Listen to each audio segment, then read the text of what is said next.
jami'atul badani bihaitsu yakhtariqu jamil ajza'il al-qasidati fil badani wa tanawwaru ma fil badani min al-ajza'i shalihah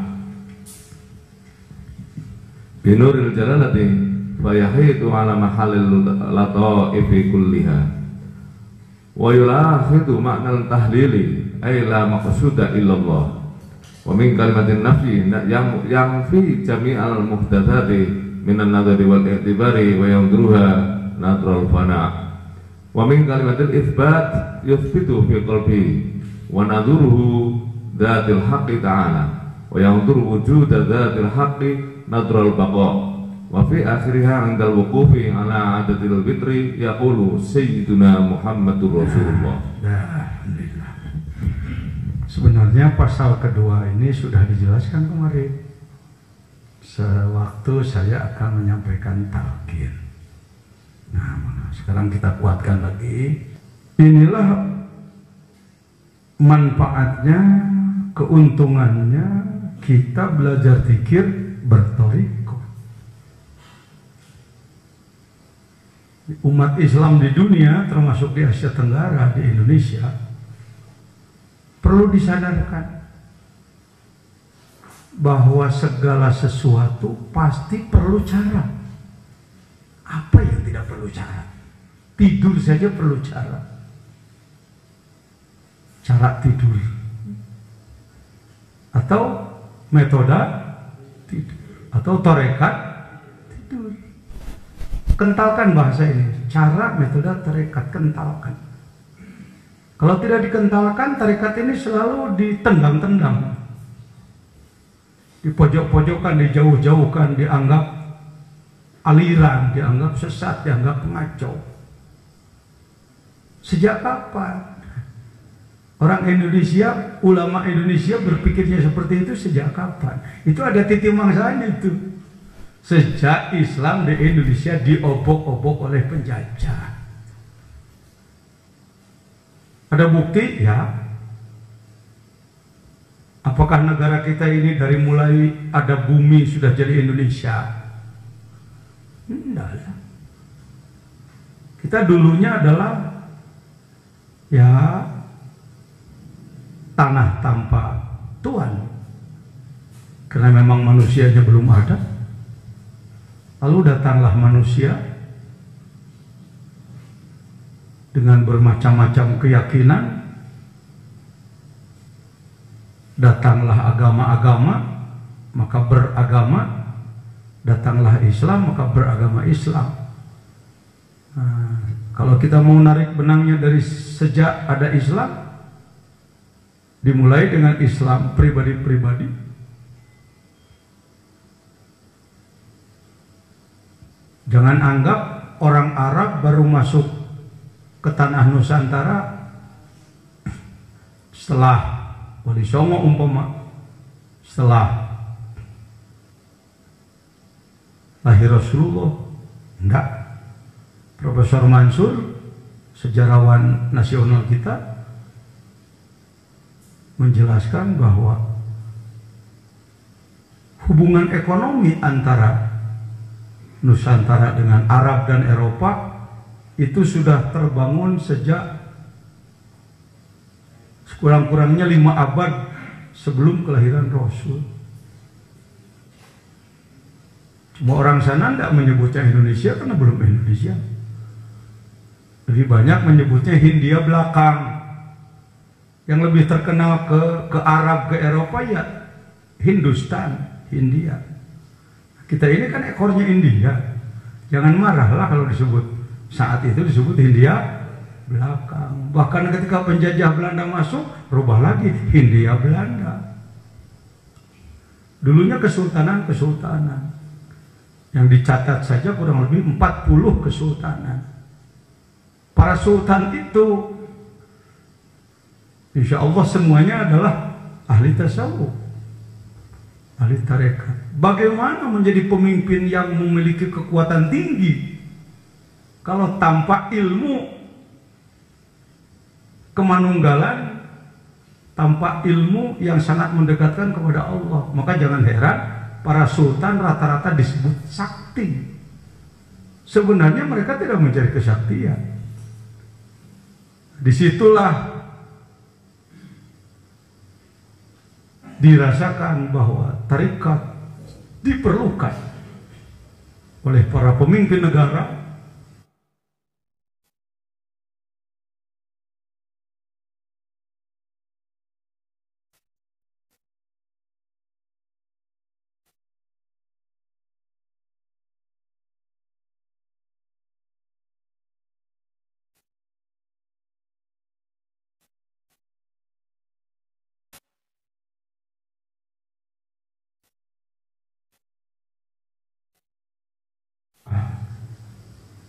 Yang modern-modern waktu itu, teknologi,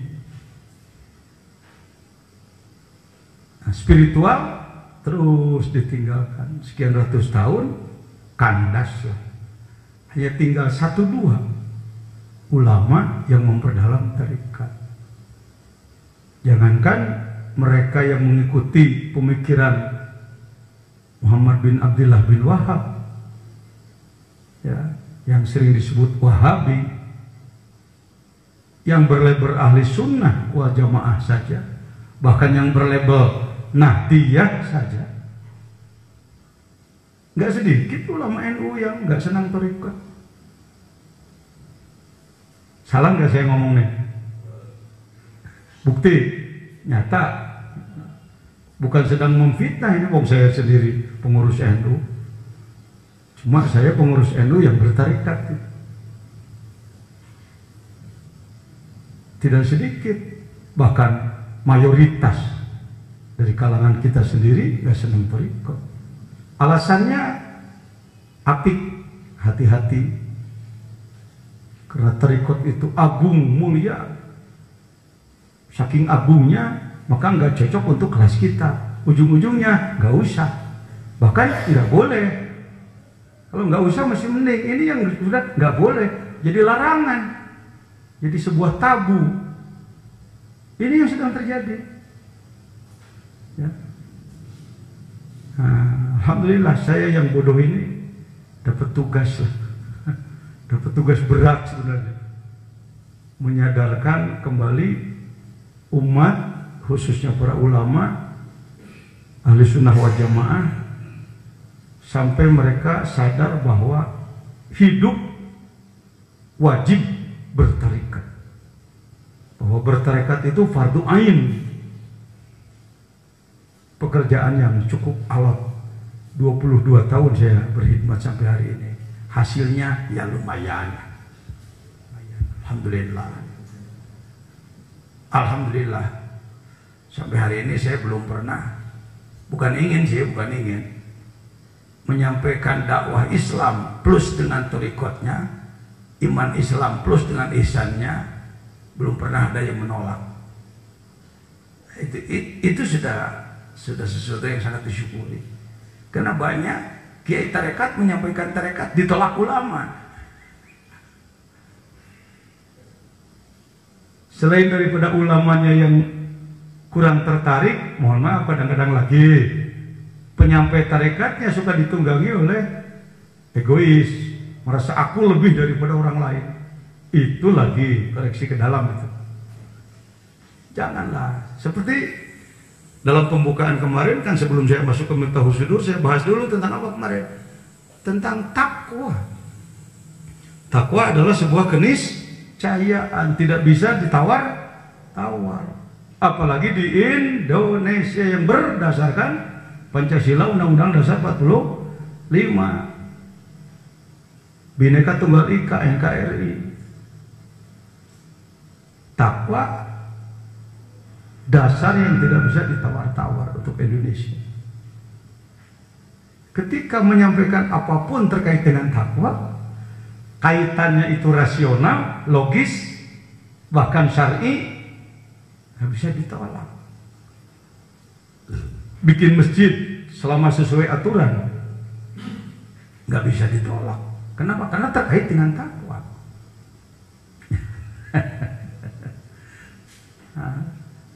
Apa tarekat nggak ada kaitannya dengan takwa? Gitu aja di situ. Ini perlu saya sampaikan. Jangan sampai tarekat menjadi sesuatu yang tersembunyi seumur hidup. Kenapa zaman Rasulullah katanya talqin itu, sebelum talqin Rasulullah bertanya, hal fikum gurib, apakah di antara kamu ada gurib? Gurib itu ada non muslim, non Islam. Lah, barulah Rasul memberikan talqin. Aglikil bab, tutuplah pintu. Banyak ahli tarekat yang sampai sekarang kalau mau talqin harus tutup pintu, karena Rasulullah melakukan seperti itu.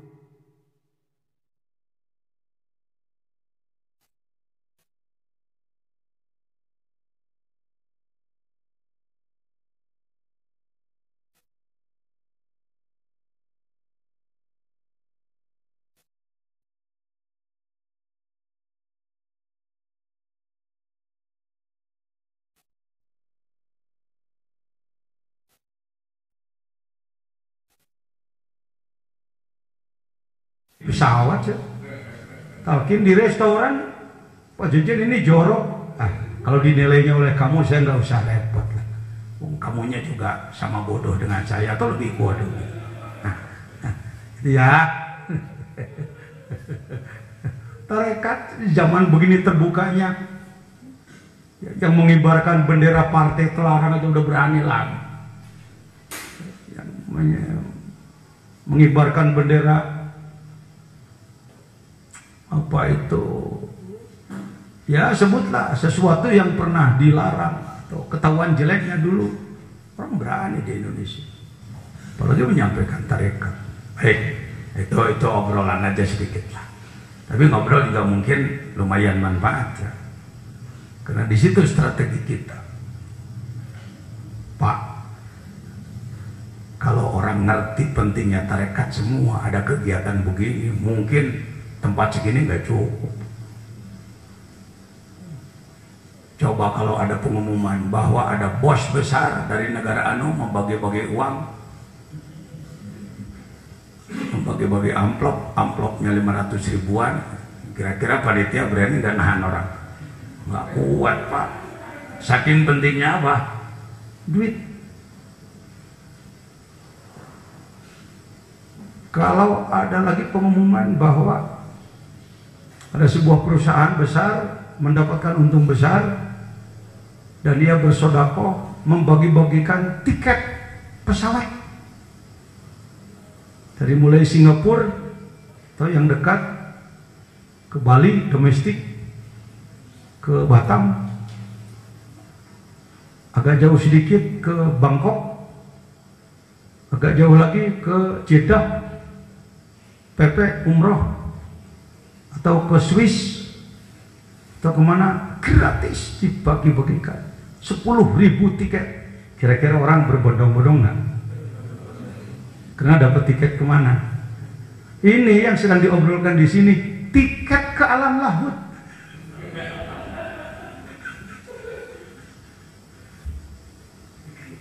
Kalau cuma ke Eropa ya terbangnya juga cuma 12 jam, ke New York cuma 24 jam.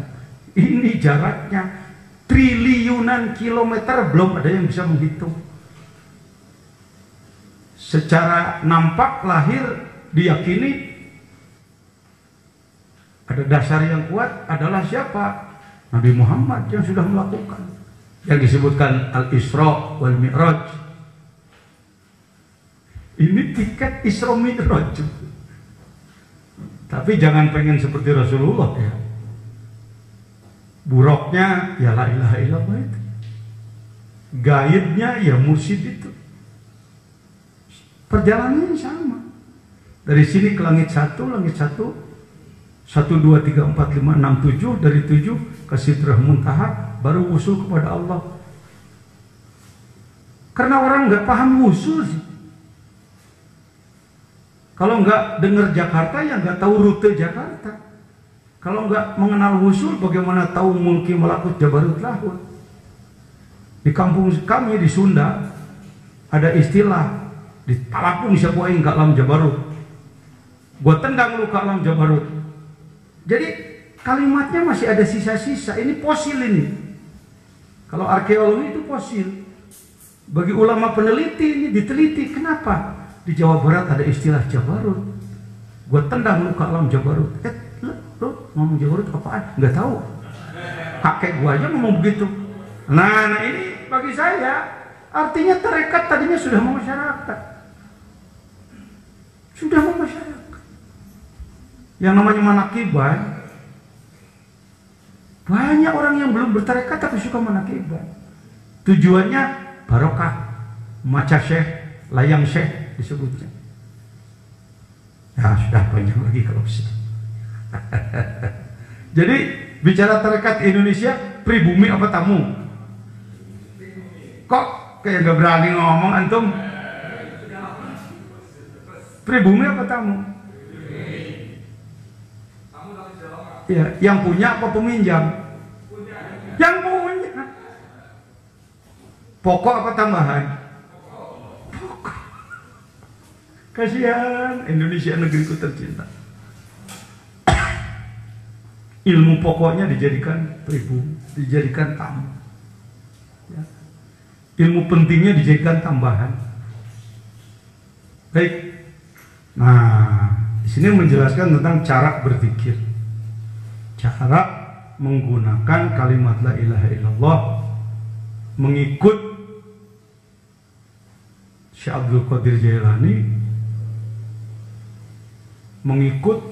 sebenarnya mengikut pada Rasulullah. Cuma mencari hadis tekstual yang menyebutkan cara berzikir begini begitu sampai hari ini belum ditemukan. Nah yang begini-begini yang sering memancing pandangan soal bid'ah. Bid'ah, Rasulullah tidak pernah begitu. Wah. Saya mau bertanya, Rasulullah suci apa kotor? Jadi umat yang mengikuti Rasulullah yang suci apa yang kotor? Kita suci apa kotor? Jadi orang yang membiarkan kotoran hati bid'ah apa sunnah? Yang membersihkan bid'ah apa sunnah? Itu kan udah terbalik lagi. Orang dengan mudah menyebut tarekat itu bid'ah, nggak ada dari Rasulnya. Please, saya katakan, please, bicaralah Anda semua Anda. Nanti ujung-ujungnya saya akan bertanya, Rasul suci apa enggak? Suci.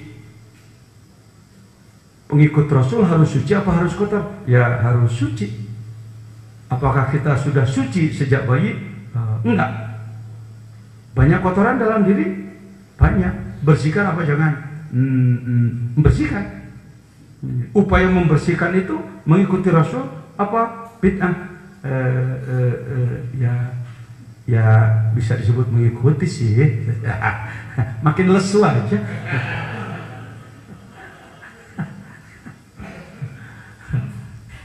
Itu kadang-kadang maka kurikulum pitai saya suka dibuka-buka sebagai pimpinan pesantren, sebagai ketua umum majelis ulama, sebagai penasehat IJMI Jawa Barat. Kenapa sih suka disebut penasehat IJMI? Kaum intelektual sekarang banyak yang meremehkan tarekat tasawuf, merasa paling berpendidikan karena dia lama sekolah, ya, lama sekolah dan lain sebagainya. Nah, mana lebih tinggi antara Anda yang baru sebagai dosen dan orang yang sudah terpilih menjadi pengurus IJMI? Insya Allah dari satu sisi bisa jadi orang diposisikan menjadi pengurus IJMI karena dia cendekiawan yang lebih dikenal. Nah, yang menasehati orang IJMI siapa? Ya penasehatnya. Kenapa dianggap menjadi penasehatnya? Dianggap memiliki kemampuan lebih tinggi daripada pengurusnya. Saya ini penasehat IJMI. Lumayan. Poin lagi. Maka ketika ada kaum intelek yang panjang leher, Ijmi bukan. Bukan Pak, oh belum terpilih ya. Saya baru penasehat. Supaya tidak sombong. Itu saya baru yakin yang disebutkan at-takabbur lil mutakabbir sedekah. Sombong terhadap orang sombong jadi sedekah. Ya. Maksudnya menunjukkan kebesaran. Ini sekedar data aja. Ketika saya dilantik Ijmi, kok banyak banget benderanya di gedung Asia Afrika yang bersejarah tentang kumpulnya negara-negara se-Asia Afrika dulu. Ini Pak Aher, gubernur kami belakang. Mati nih, mati. Nah, ini si Wani yang pakai batik sini. Saya menyebutnya salah satu metode zikir menggunakan la ilaha illallah, supaya jangan menganggap bahwa metode zikir hanya ini. Kalau kita di depan ikhwan TKN, termasuk jalur Suryalaya menyebutkan inilah talqin zikir satu-satunya, nah, itu sudah melanggar tambahi, tidak menghargai pihak lain. Pajajian lebih begitu dong, kelihatan fanatiknya gitu, kegiatan apa itu, bahkan sampai kekultusannya kelihatan. Kalau tokoh dari Suryalaya bicaranya begitu, menganggap bahwa satu-satunya metode zikir adalah ini, nantinya bergeser kepada satu-satunya mursyid adalah Abah. Apa efeknya? Ketika menganggap satu-satunya mursyid adalah pengarsa Abah, ketika Abah tiada, satu-satunya kiai adalah saya nantinya. Saya udah tahu ujungnya, udah keukur gitu-gituan itu. Nanti juru ujungnya gini, kan pakai mantek Pak. Sugro kubro natijah, sugro kubro natijah. Ya, minor mayor, konklusi. Minimal dugaan yang terhitung. Dugaan yang terhitung mendekati kepastian. Buktinya hari ini demikian kita. Saya senyum aja. Udah keukur, tipe-tipe begini sih, nanti ujungnya. Jangan pernah kita seperti itu. Yang namanya ikhwan Suryalaya pakai tambah. Jangan memeriksa murid, jangan menyalahkan ajaran orang lain. Apalagi jangan berubah walau disakiti orang. Artinya salah-salahkan dan lain-lain. Wa kaifiyatuhu, caranya menurut jalur beliau ya, Qadiriyah Naqsabandiyah dari jalur Syekh Khatib Sambas, ayyab dari az-zakiru, orang yang berzikir menggunakan kalimat biqauli la min tahti surrah, ditarik dari bawah pusat, wayamud, karena atap kepada yang tadi ya, wayamuddaha atau wayumiddaha, amadda yumiddu, dan memanjangkannya ucapan la hatta yantahiya, sampai selesai biha dengan la tadi ila dimaghi, di otak, pirosi, di kepala. Dia menembus dari pusat sampai ke ubun-ubun. La.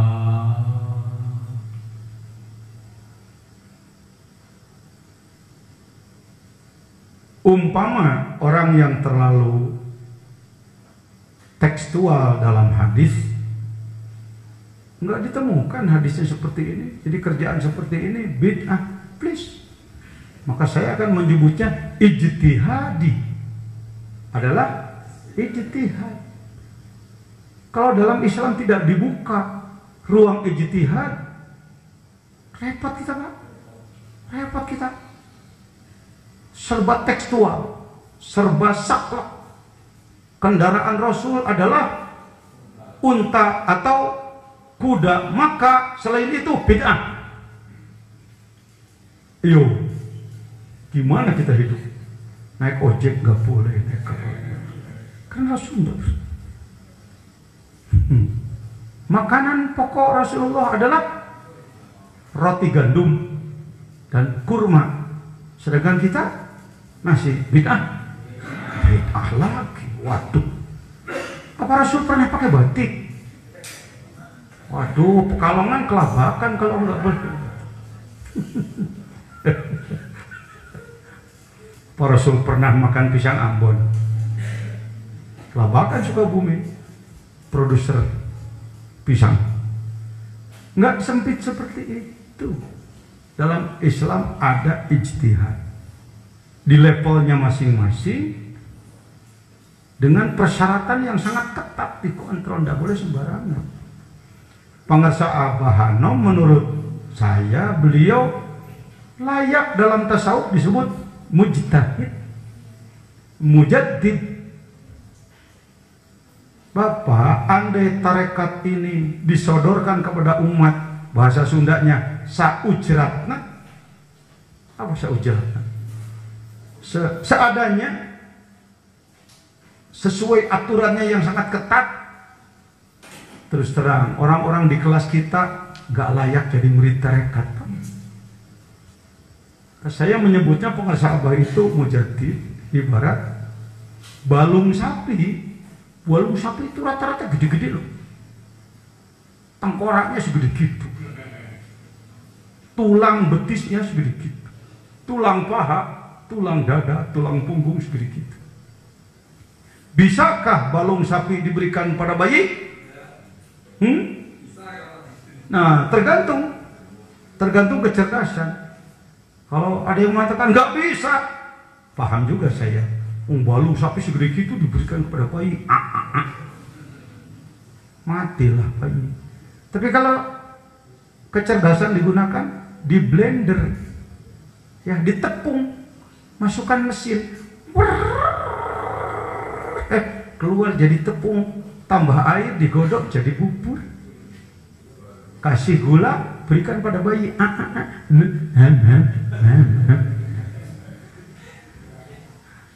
Tarekat Qadiriyah Naqsabandiyah yang kalau melihat kitab-kitabnya, Masya Allah, orang bisa takut kalau melihat persyaratannya. Di blender lah oleh beliau supaya orang awam pun, orang malas pun bisa mencicipi. Alhamdulillah. Nah, itulah salah satu yang disebut ijtihad. Kenapa saya ke situ? Karena menyampaikan kaifiat dzikir seperti ini oleh kawan-kawan kita yang terlalu tekstual di dalam hadis akan cepat dibuang. Beda. Enggak ada dari Rasul. Maka saya panjangkan tadi. Rasul suci apa enggak? Suci. Wong beliau sudah suci sejak kecil. Buat apa cari kaifiah lagi? Sebutlah tanpa mengamalkan zikir pun beliau sudah suci sejak awal. Ya, apalagi kalau beliau mengamalkan zikir.